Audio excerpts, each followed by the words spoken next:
Yo yo yo, it's Venomous Stare back with more innovation. This time we have Trust, the Protoss player from Korea, trying to stop Innovation, the unstoppable macro monster. If you don't know who Innovation is, he's basically the best Terran in the world. This is the guy that you want to be learning the game from. He's a multi-time GSL champion. He just brutalizes people with fundamental macro mechanics. His builds are exceptional, his decision making is even better, and his macro, quite honestly, is unmatched. He's right up there with MVP in terms of the best Terrans ever. And I'm going to be featuring this entire best of 5 between Innovation and Trust on this channel. So make sure you subscribe if you haven't already and click the little bell notification. And if you have already done that, make sure you leave a nice little comment and a like rating. Tell me who you want to see player-wise in this next series after I finish this Innovation vs. Trust. Trust really has his work cut out for him. He's up here in the top of Vanny. And quite honestly, Trust is not someone who's won a GSL like Innovation. He's really not even someone who's known for top 4s. He's a solid Protoss. And, you know, obviously he's a Korean player who has played in the GSL for multiple seasons, so he's no scrub. But he's not like Innovation's facing off against Zest, or Billowy, or MC, or Nightmare, or one of these other Protosses that you have maybe been hearing a little bit more about, or kind of have a legendary status. Trust takes a second gas, as well as a cyber core, and of course he's expanded, so normal stuff here from Trust. Whenever you play Innovation, you kind of have to make a decision. Well, do I want to cheese? Because Innovation is very good at holding cheese, and I can just look like a complete moron if I just fail a cheese. But at the same time, if you just try to play a macro game versus Innovation, even if it's what you normally do and what you normally practice, you can just get slaughtered, and honestly, Innovation will make a fool of you whether you fail a cheese or fail a macro game. He really is that good. He's opening up with the Reaper here. Of course, he has expanded. It's about halfway done. He has started a factory. A lot of Terran players have been going for this quick factory play in Terran versus Protoss. Usually it is due to the fact that a lot of them like to go for a mine drop. Now, the mine drop serves multiple purposes. First of all, obviously, it can do a lot of worker damage if the Protoss isn't ready, but at this level, oftentimes the Protoss will be ready, so what it does is it forces the Protoss into a tech that gives them detection. This means that if they go Stargate, sometimes they are forced to go into Oracle, because if they don't go into Oracle and choose to go Stargate, then they really have to play defensively and risky with their Phoenix.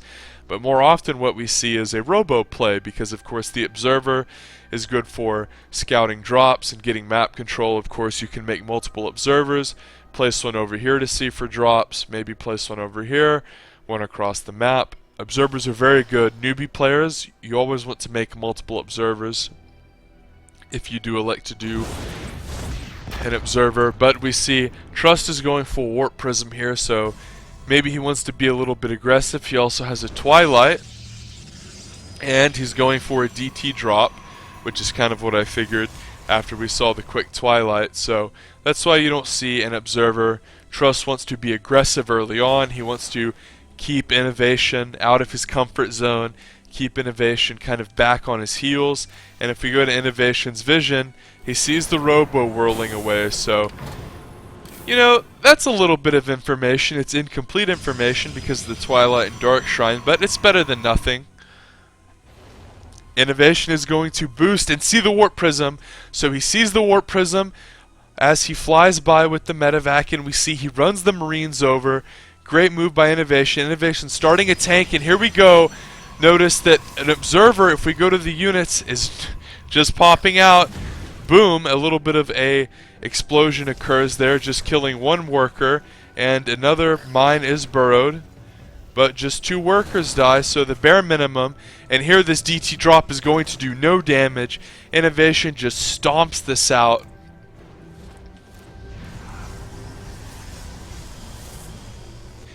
But the Dark Shrine just finishes, so the precursor drop, which was the Adepts, is going to drop down, and Trust just says, oh, his defense is actually just as good in the main as it was in the natural. That's what it's like to play Innovation, folks. And meanwhile, 6 workers have died. So while this warp prism was being microed, and at this point looks as though it's going to be forsaken, Trust lost more than he expected. The Reaper has obstructed his third. If we go to income, Trust is behind.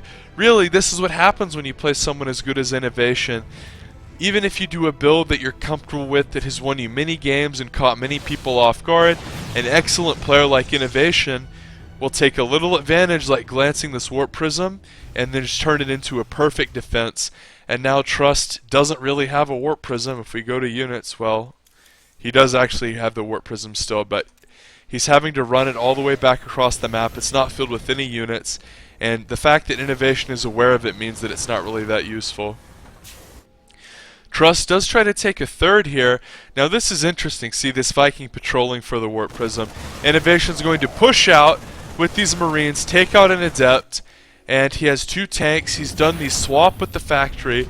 He's going to do a swaparoo with the barracks onto the abandoned tech lab that the factory left. He's going to add a factory, so Widow Mines could be coming into play here for Innovation. That's what he usually does.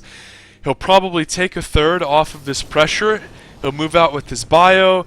Obviously his stem will finish, and he'll go into mines. He can keep making all of these wonderful medevacs, but Trust is going to try to do a little attack here with the warp prism. And this is all Trust has. This warp prism is his last hope. He's severely behind in supply. He doesn't have any tech, and he doesn't really have any hope at all to hold his third base. He really needs game-ending damage to occur from this DT. Innovation pushes out here. This is going to spell doom for Trust, as this is a motley crew here at the third, and the DT is really playing defensive. I don't think Trust is really going to be able to win, because Innovation is so good at not just rallying out, he's good at playing defense while he aggresses, and we can see that he has his stuff parked at the top of his ramp. He just now has brought it out with some medevacs, and he's going to stem in here to the third base. He can almost win with just bio, but these 2 tanks are going to make it even worse. And Innovation going to move around behind the mineral line as he prepares a drop at the natural. DT gets a swipe away. Notice the DT is still at the third here for Innovation, and Innovation is going to stem forward. The DT kills that tank. Good for it. But at the same time, Innovation screams forward. He's killed a ton of probes, kills the Stalker army at the third base. Trust GG, so Trust falls very quickly there. His DT trop does not really work out. Innovation just defends it perfectly.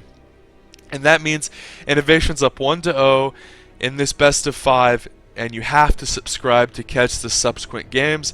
And if you have already subscribed, leave a like rating, maybe even favorite the video.